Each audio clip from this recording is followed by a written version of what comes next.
think I've got lipstick going down my throat. Bonjour guys, it's Charlie, and today I'm going to share with you my tips on dealing with bad news. Now, we all get bad news. Sometimes it's really bad news, and sometimes it just makes us a little bit upset. I didn't get into Oxford? Wait, you're leaving me? They're cancelling Nashville. And I actually got some really annoying bad news that basically screwed up most of my plans for the summer. So rather than getting myself really down about it for a long time, I decided I'd pick myself up and share some tips with you. In my opinion, there are actually only two options when you get bad news. Either you stay down for a really long time, being really upset and wasting the days, or you can pick yourself back up again. My first tip is to let yourself feel down.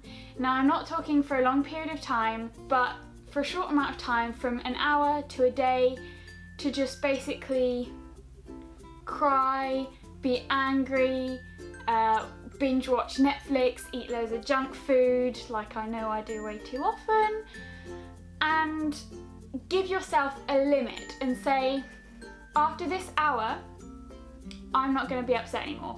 I know it's easier said than done.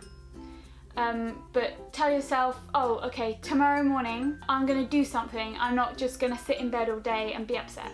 My second tip is to not make any irrational decisions.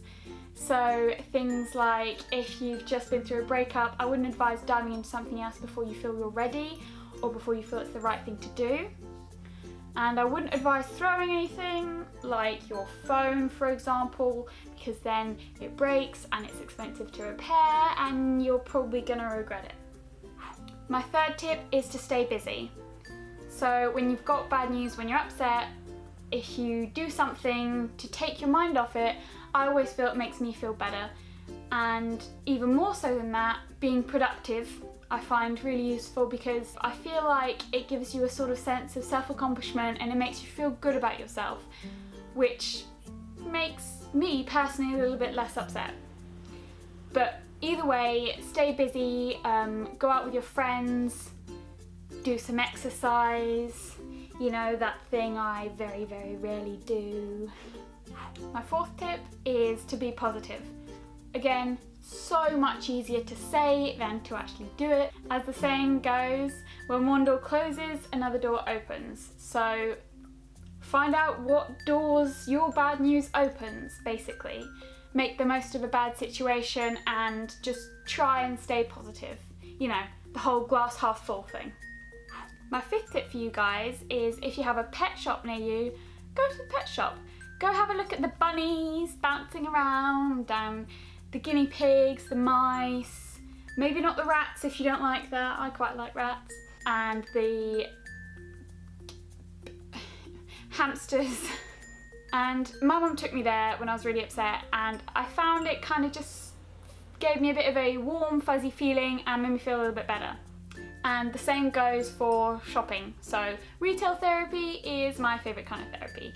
But again, don't make irrational decisions, so don't splash out too much cash in one go in case you might regret it. And my sixth and final tip for you guys is to talk to someone you can count on about it. So whether it's a member of your family or if it's a good friend of yours, basically talk it through and tell them how you feel. Maybe they can tell you what doors that can open for you, something like that. Okay guys, that's all I have for you today. I hope I helped at least one of you in some way for dealing with bad news. You can go over onto my channel by clicking on anywhere on my face. If you could head over and subscribe, that would be much appreciated. Give this video a thumbs up if you enjoyed it, and comment down below how you deal with bad news, and also if you want, tell me what you want to see next on my channel. See you next week. Bye! That was rubbish.